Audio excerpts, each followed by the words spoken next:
Hi there. Let me give you some hints regarding how to complete your correlation and regression AP practice questions. So for the first question, it's really important to take some time and read the actual question. What we are talking about here is applying different concentrations of weed killer and looking at the percentage of weeds that are killed. And notice we're given all kinds of crazy information in this computer output, including down here a residual plot. And I know that it's a residual plot because it is labeled here with the residuals on the y-axis. So again, remember, like we've talked about in class, there's all kinds of information you can ignore in this table. We'll eventually talk about probabilities and t-ratios. These are the standard errors of the coefficient, but again, these aren't anything that we need to build the linear model. F ratio means squares, DF is degrees of freedom, we've talked about that, but not in this context. Some of the squares, none of that matters. What we need to just build the linear model are the coefficients. So constant should mean something to you. A number of teaspoons should mean something to you also. There is the explanatory variable. Notice what's nice about this output is up here, it tells you what the dependent variable or the y variable, in this case it tells you what the response variable is. So in part A, your job is just to write the equation of the least squared regression line, define any variables that are being used. So no problem. I can't type a hat really, so I'll just write y hat. That should equal the intercept plus the slope times x, and you need to make sure that you explain specifically what y represents and what x represents. You need to define what those variables are. It would be perfectly reasonable to, instead of putting a y hat here, to put a description of the variable and use the word estimated or predicted with that. Same thing here, in place of the x variable, you could put a description of the explanatory variable. That would be just fine. So part B, read it carefully. The bottom line is you're being asked to make a prediction based on 2.6 teaspoons. So, and which would you expect regarding your prediction? Would you expect it to be too large, too small, or is it not possible to answer this question based on the output that's given to you? You should explain no matter what you do.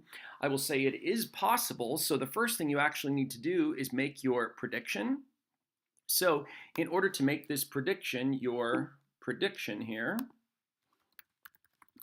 that's going to be the intercept plus the slope times your input of 2.6. So you can use this 2.6 to make your prediction. You'll get a predicted percentage of weeds that are killed. But then look, you can come right up here to the residual plot. The prediction that you're making is here along the x-axis. So you can locate where your prediction would be. Is it below 20, from 20, 30, 40-ish, 40, 50, 60-ish? You can identify approximately where that prediction is, and then you can look at where the residuals lie. What do the residuals look like for predictions about that size? So the residuals might be greater than 0 like these. The residual might be close to 0 like these, or here the residual might be negative. And whether the residual is negative or positive, that will let you answer the question down here. So something to think about. The prediction will be too large. If the prediction is too large, think about this. Your residual is the actual y value minus the predicted y. Now, think about this. If the prediction is too large, this value being subtracted from y is larger. So that would give you a residual that is negative, a residual that is less than 0. And that's something that you'll be able to see out of the plot. Same thing, if the prediction is too small, notice what will happen. Your residual is the actual minus the predicted y value. In that case, if the prediction is too small, the prediction will be less than y. So this difference is going to be greater than 0. So the idea is you can determine whether the prediction is too large or too small by looking at the residual. And you can get the residual by looking at this graph. And what you need to do before you're ready to look at the graph is actually make your prediction into the linear model you built.